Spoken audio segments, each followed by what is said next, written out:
Okay, everybody, it looks like we are live. I'm so excited to be here today. Let me get my screen set up. Um, I'm excited to I'm excited to have Evan Northup joining us today, one of our very smart consultants. Evan, how are you doing? I'm doing great today. Thank you so much for having me, Gail. Well, we are going to talk about a burning question that we're getting from all of our clients, and people are writing us all over about how to meet their year-end goal. What do you think, Evan? What do you think? I think it's a hot topic issue right now. I think a lot of people are on the calendar year where they're counting down right now to the last few weeks. And there's a lot of economic uncertainty and there's some donor fatigue that we're going to talk about. But overall, we're going to help provide some good roadmaps and strategies to figuring out how to make sure you don't leave money on the table. Absolutely. And I have to tell you, we're going to share a very specific strategy that I'm very excited about. But first, I want Evan to introduce herself a little bit more because you haven't been on LinkedIn Live with me lately, have you, Evan? It's certainly been a while. So hi everybody. I'm Evan Northup. I'm based here in Washington, D.C. in the thick of everything that's going on. I live here in the middle of the city where my husband and I are restoring an old brownstone. So it's something that we just love to do. And I've been with Gail for years now, and it's my favorite place. We So have a Evan, great team, so it's been wonderful. she's leading a few of our capital campaigns around the country, and we're so pleased to have her. Uh, and so one of Evan's strong suits is the annual fund and annual fundraising. But first, before we want to talk about our specific strategy, I want to drill down on the fundraising environment. We get a Years lot of now, and it's my questions in favorite about, place. We so have a Evan, great team, so it's gosh, there was an echo in there somewhere. You never know about Zoom, you never know about LinkedIn and all this technology. Then maybe there's a ghost in our technology. So, Evan, what do you think about the current fundraising environment for year-end fundraising right now? So we're hearing a lot of this from our clients and from our compatriots in the field who are out there. I've been in fundraising since the very first start of my career, and there's a lot of uncertainty right now. There's some questions about the economy. There's some questions kind of about donor fatigue. Are people tired of hearing about everything that's going on? Is it translating into sort of a loss in philanthropic dollars and giving? And so I think overall, a lot of people are kind of feeling that tension and that pressure, and they're kind of feeling that uncertainty. And that's totally normal. We saw it in 2008. We saw it again in 2011. We've seen this before, but it About, certainly feels very heavy right now. and we certainly saw it during the COVID Right. pandemic. Yeah, yeah, yeah. So, given that there's a lot of uncertainty, we want to make sure that you meet your annual fund goal because your annual fund goal is what's funding your operations for the next fiscal year. You've got to meet that goal. You do not want to be in the hole. And so there are specific strategies that you can employ. What's today? It's June 4th. You got how many days? You got almost 4 weeks left in June. So let's talk about what is the most likely place to look in order to find the funding and the money. I'm going to use the word money, which we don't use in fundraising, to meet that a very important year-end goal. What do you think, Evan? Where is the most likely place to look? You got to go home. You got to start with your home base. If you're feeling tension and pressure, your donors are feeling it too. And it's really on you to bridge that gap and to bring them back into what's important, which is your organization's mission. So Mhm. now is the time to really make sure that you can help alleviate those concerns by going home and talking to your people. Talk about impact. Talk about the exciting things that you're doing. Don't focus on the negative, but really like reinvigorate your donors to really care again. Enthusiasm is contagious. And if you have it, they'll feel it too. And then all of a sudden you have a safe place to start building up towards your fundraising goals again. Absolutely. And if you're really looking at your donor files, there's a certain group of people who have given in the past years, but they haven't made a gift this fiscal year. And what do we call those lovely people, Evan? Well, we certainly don't want them to turn into lie buns. our, And our fun acronym term for oh no, we've got to get them back. IBANs mean they gave last year, but unfortunately not this year. Right.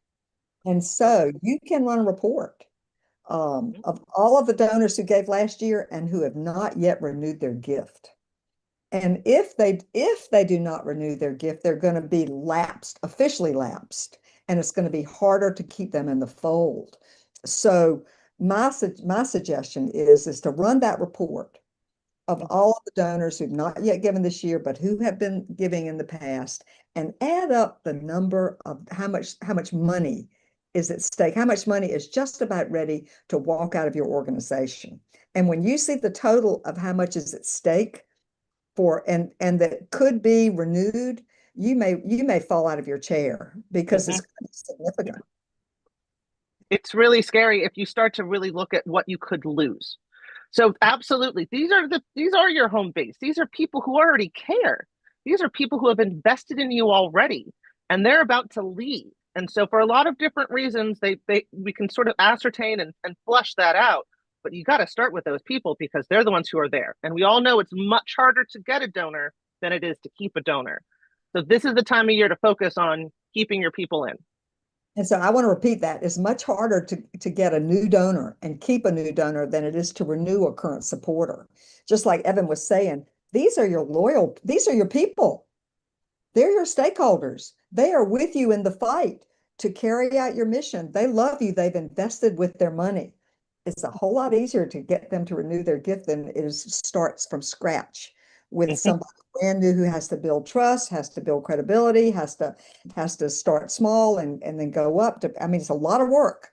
So the best place for you to be looking is your lapsed donors and about to lapse donors. And Evan, I have the latest donor retention numbers pulled up. I've got the fundraising effectiveness project, most Yep. recent numbers.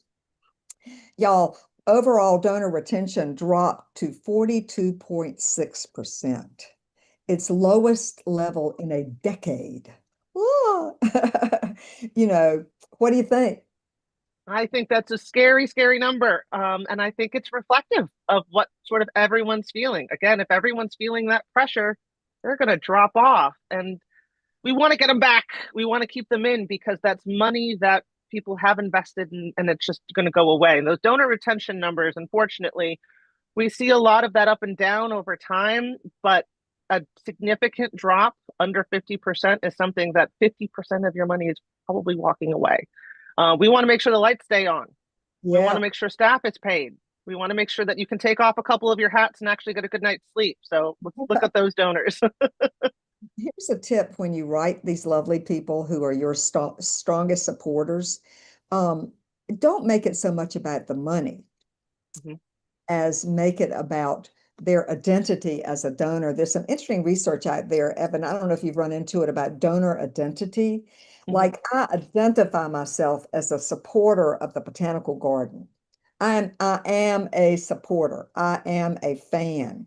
And so when you invite people, I don't just make a gift. So you write your people and say, we hope you will remain a supporter. You have been with us through thick and thin, and here are the things you have helped make happen. And so use the you word, be warm and fuzzy, remind them of their donor identity Mhm. as how they identify themselves. What do you think?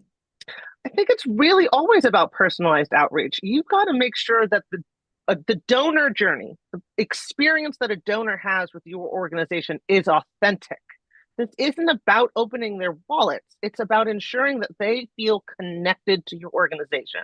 And the more you can do that with impact and updates and exciting things that are going on, the more people feel invested in what you're doing. And I just think that there's really great ways, and it's about personalizing those touch points and inviting people to remain part of your organization that resonates a lot more than urgency and doom and gloom.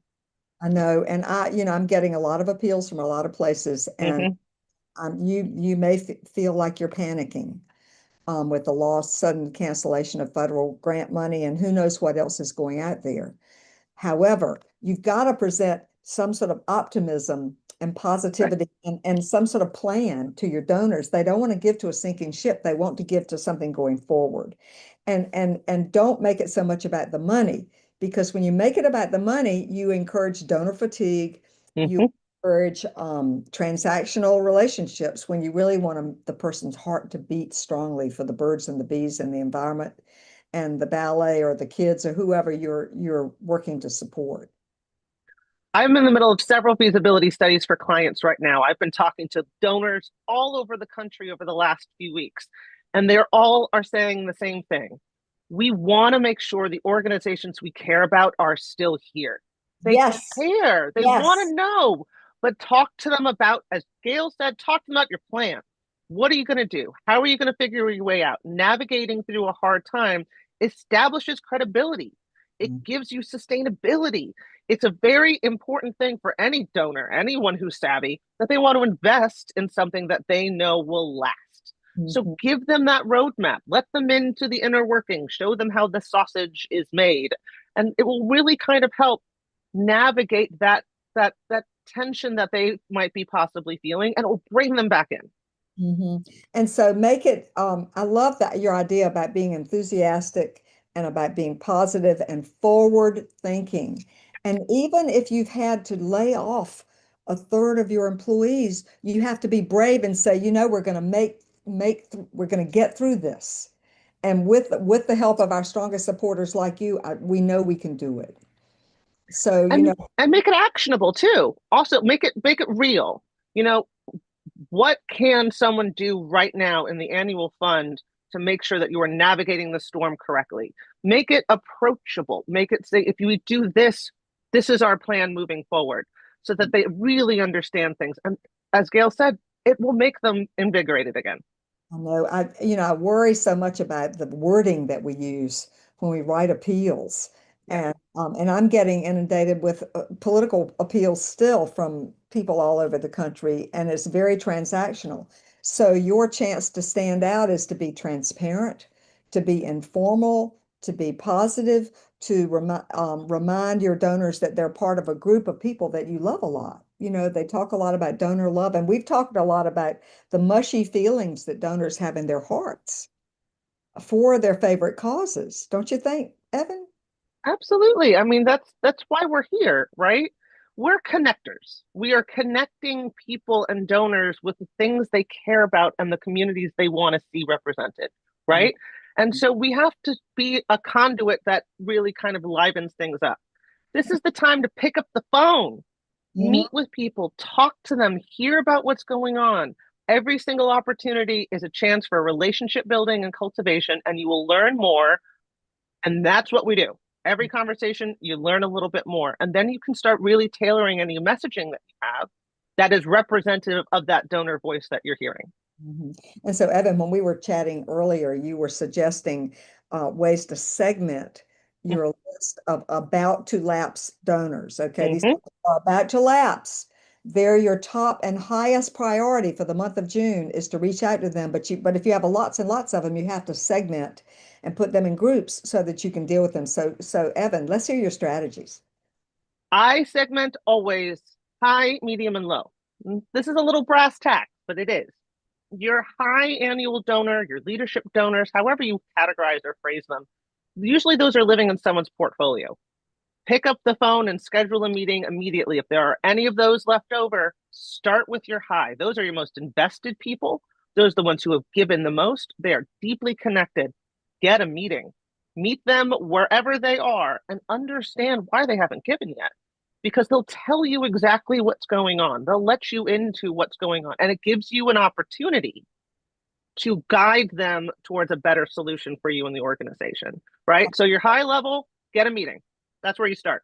Or reach out. And one of the things I want you to really remember, everybody, is that these donors may have forgotten that they haven't given yet. Don't assume that they've turned you down. Right. Assume that they need reminding, especially somebody who's been giving consistently for years. They think of themselves as a supporter. So it's just so the outreach, don't you think, Evan, can be more gentle? Just Absolutely. we're closing out June. We'd love for you to remain a supporter, or if we can count you among our supporters. What do you think? Absolutely. I think it's always, frankly, I always think it's a soft touch with you, especially your high level donors that you have personal relationships with. Mhm. It should just be about talking to them. Hey, Mhm. we work on a fiscal year that ends June 30th. It's not a calendar year. A lot of donors don't think that way. We're just looking at things, and I noticed you haven't really reached out to us in a while. We want to talk to you. What's going on? How can we help? And also notice that Evan just used the first person pronoun I. I noticed, and make it real. It's not like they're getting a form letter. I noticed. I mean, you can write personal emails to these Yes. individuals if you can't phone call them. And you may. I know some members of certain generations, like my daughter is a millennial. She says that her age group doesn't like to make phone calls. What do you think, Evan? Well, as a millennial, I can back that up, which is why I think segmenting your donors is so important, right? Your high level donors, they certainly need that really highly personalized outreach.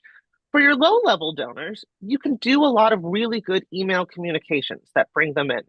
Test what messaging is working and what doesn't, what is resonating with people, but start bringing them back in with email, which is a low cost to you and staff, Mhm. but it does allow you to reach a lot more people at the same time.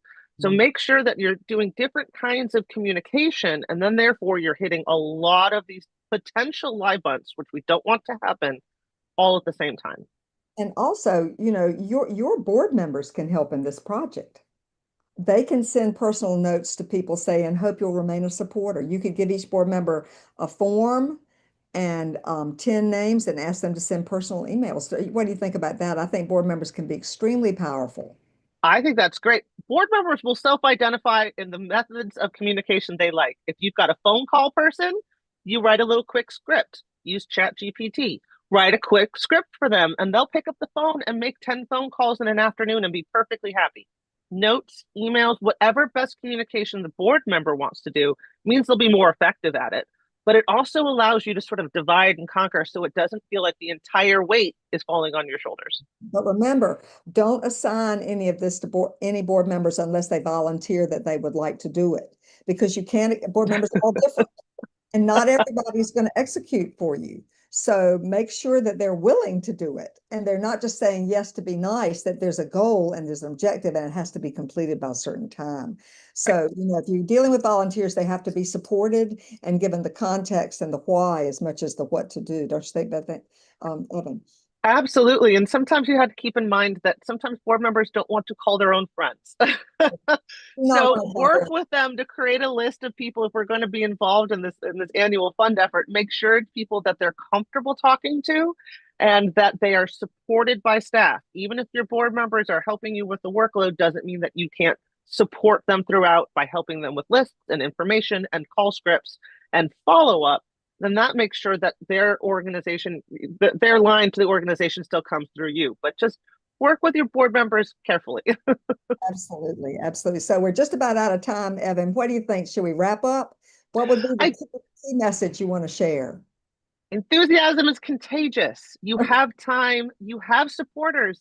Let them come back home by getting them excited again and providing a solid roadmap to sustainability. And they'll come back and you'll leave no money on the table for the rest of the year. Brilliant. Thank you, Evan. Thank you, everybody. We hope these ideas were helpful to you and they'll help you meet your fiscal year end goal. We wish you luck in your fundraising. We thank you for your hard work to bring peace, beauty, justice to this world and let us hear from you. Thanks, Evan. Enjoyed it. Bye.